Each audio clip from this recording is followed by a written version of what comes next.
पिपिली थाना सुनामुही ग्राम में अघटन धान जमी निआ लिभाइबा जाई निआरे पोड़ी हुई चाषींकर मृत्यु होईछि। मृतक हेले गजेंद्र स्वाई अमल जमी निआ लगाई पाळ पोड़ुथिले। पाखरे थिबा अन्य जमी को निआ व्यापीबारु निआ को से आयत्त करुथिला। एही समय निआरे पोड़ी हुई चाषींकर मृत्यु घटिछि। चाष जमी मृतदेह पड़ी रहिछि। एबे घटनास्थल में पुलिस पहुंची सूचना रहुछि।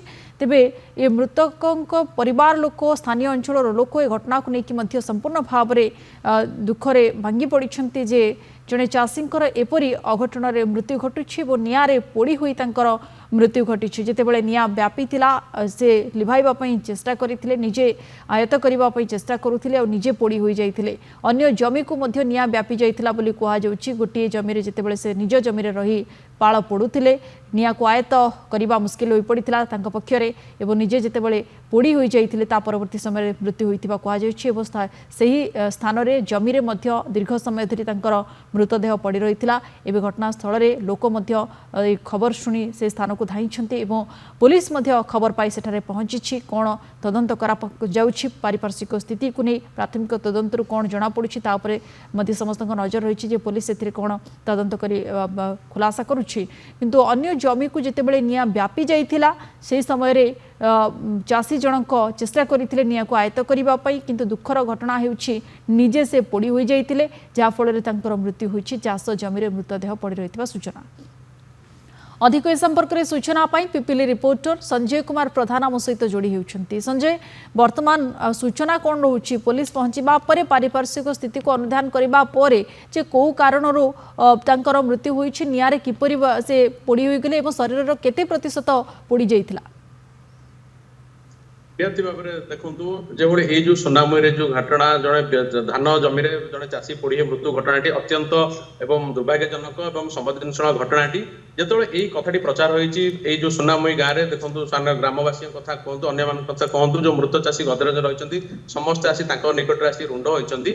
मुख्य कथा हूँ जो चाषी मृत्युवरण करवा धान बिल पोड़ी जड़े चाषी मृत्युवरण करवा ये स्थानीय अंचल में निहाती भाव में ये प्रथम थर एभली घटना जो रही चाषी गजेंद्र स्वाई से आज सकाळु जो आसी निज धान जमी को आसी देखापी से देखी धान जमी निआ लगी बिल जो पाक जो धान जमी थी से जमी निआ लगी से निआ को आयत्त करने को चेष्टा करते जहाँ पाखापाखि किसी अंश जो धान जमी धान पोड़ी जाता से समय से निआ को आयत्त करने को चेष्टा करते किंतु निआ को आयत्त कर से समय बर्तमान जी रही चाषी रही से समय चाषी से निआ सहित सी निजे मृत्युवरण करते धान जमी सहित सी पोड़ी जाते जो ये घटनाटी प्रचार है स्थानीय लोक आसी पहुंची पिपिल थाना अधिकारी से आसी बर्तमान पहुंची फोरेंसिक टीम सी आसबार सूचना जहाँ रही किंतु बर्तमान परवर्ती पर्यायर कि जो रही शव व्यवच्छेद जो हम से शव व्यवच्छेद को करने बर्तमान प्रक्रिया जारी रही।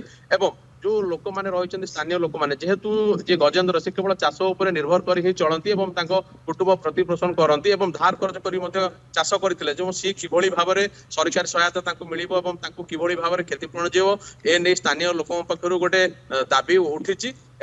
परवर्ती पर्यायर ए जो घटना को संपूर्ण भाव में घटनाटी किभली रही पिपिली पुलिस पक्षर तदंत जारी रही।